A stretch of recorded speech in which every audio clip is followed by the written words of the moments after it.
নমস্কাৰ ৰাইজ বজাৰ নকৰা পিতে আজি বজাৰ কৰিব আহিছো কাৰণ 2016 চনতে চিনাকি বন্ধু আহি আছে যে আমাৰ আৰু তাক আগবাৰে নিবে এইফালে ৰখি আছে আমাৰ দোকানত আৰু সি কিবাকে বিস্ত্ৰী পালাক দেখ আমাৰ দোকানখন আৰু দোকানত আমাৰ কৰি আছে এইফালে ৰং পালিতো ভাই মই ৰং খুঙিমে ভাই উপায় নাই তাৰ পিছত তাক চিধাই লৈ আহিলো আমাৰ ঘৰ আৰু ঘৰ আহিফালে সি একদম পুৰা মেলত বহি গৈছে আমাৰ ঘৰৰ মানুহকেইটাৰ লগত আৰু যিহেতু এক্টিং পাগলা সেইকাৰণে প্ৰথমে ষ্টাৰ্ট কৰি দিলো আমি এক্টিং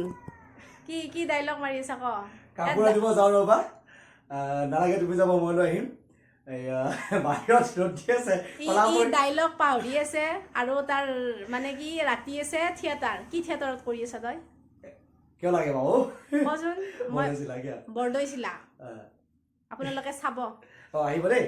আৰু এনেকে কেইটামান ভিডিঅ' বনালো আৰু ভিডিঅ'ৰ মাজতে এটা বোলে মাখি ডিষ্টাৰ্ব দি আছে সেইকাৰণে সি মাৰি আছে এতিয়া আৰু এয়া ওলাইছো আমি ৰাতি থিয়েটাৰ চাবা যাবা এনেতো এইগিলা চাই থাকো কিন্তু যেতিয়া লগৰ চলিয়ে কাম কৰে যিকোনো বস্তুতে নহওক লগৰ চলি থাকে সেই বস্তুটো চাহ মজাটো সঁচাই বেলেগ আৰু তাক এনেকে মঞ্চত চাই মই এটা কথাই ভাবি আছো তাক যেতিয়া লগ পাইছিলো তেতিয়া বহুত ফ্ৰেণ্ডকে লগ পাইছিলো বহুতৰ লগত কণ্টেক্ট থাকি গ'ল আৰু বহুতৰ লগত নাই আমাৰ ফ্ৰেণ্ডশ্বিপটো এনেকে ভালকে থাকক সেইটোৱে আশা কৰিছো এইফালে থিয়েটাৰো শেষ হৈ গ'ল আৰু শেষ হোৱাৰ পিছত চবকে একবাৰ লগ কৰিলো বহুত ভাল লাগিল চবকে লগ পাই ফেলে তাৰ পিছত আহি গেলো আমি ঘৰ আৰু আপোনালোকেতো জানেই মোৰ কিবা কাম থাকিলে কেকুৰ অৰ্ডাৰ থাকে ৰাতিপুৱা এটা কেকুৰ অৰ্ডাৰ আছে সেইকাৰণে অলপমান কেকুৰ কামখিনি আগবাঢ়ি থৈ দিওঁ বাকী এইখিনি আছিল আজি ভিডিঅ'টোত বাই বাই